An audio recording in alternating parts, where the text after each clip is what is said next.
Yeah, and I'd like to give the Attorney General a chance to respond to what he just heard. Yeah. So I didn't hear a question in that at all, and I disagree with almost everything that you've said. But I want to be clear that the border responsibility, you're talking to the wrong department here. The Department of Homeland Security is the department responsible for preventing things from coming across the border. The President and the Secretary of Homeland Security have proposed a bipartisan bill to protect the border, to reduce the number of people who come across, and to increase the money spent to prevent fentanyl from coming across the border. So that would be my recommendation in that respect. And I'll yield back to Mr. Morelle. Thank you, Mr. Cartwright. Thank you, Mr. Chair. And I'll just editorialize. This is the second hearing I've been at, both with the Director of the FBI and the Attorney General. They've been personally attacked. And I want to underscore, there was a bipartisan deal on the table. And as I understand it, the former president persuaded people not to participate in that because didn't want a political win and cared about the politics over the safety of the United States people and the American people. So I'm getting tired at these hearings of listening to these attacks when they can be addressed. Having said that, Mr. Attorney General, thank you for taking the time to be with us today, and certainly thank you for your long service to the country. I want to begin by thanking your staff and you for having provided detailed feedback on a bill which I have reintroduced, the Preventing Deepfakes of Intimate Images Act. This is to prohibit the disclosure of non-consensual deepfake pornography, obviously a growing and alarming problem in the United States. 96% of all deepfakes involve pornography on the internet. And as I work to pass this legislation into law, which I hope, I want to hope that I can continue to have lines of communication open to you and to the department, and I wanted to thank you for that.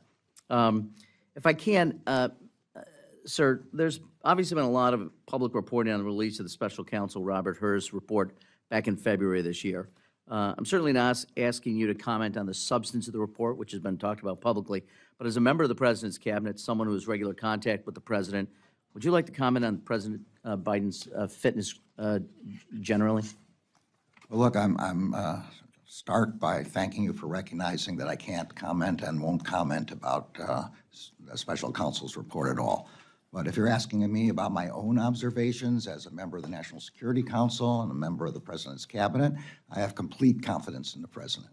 I have watched him expertly guide meetings of staff and cabinet members on issues of foreign affairs and military strategy and policy in the incredibly complex world in which we now face, and in which he has been decisive in instructions to the staff and decisive in making the decisions necessary to protect the country. Likewise, with respect to domestic policy discussions, these are intricate, complicated questions that he has guided all of us through in order to reach results that are helpful and important and beneficial to the American people. I could not have more confidence in the President. Very good. Thank you, sir.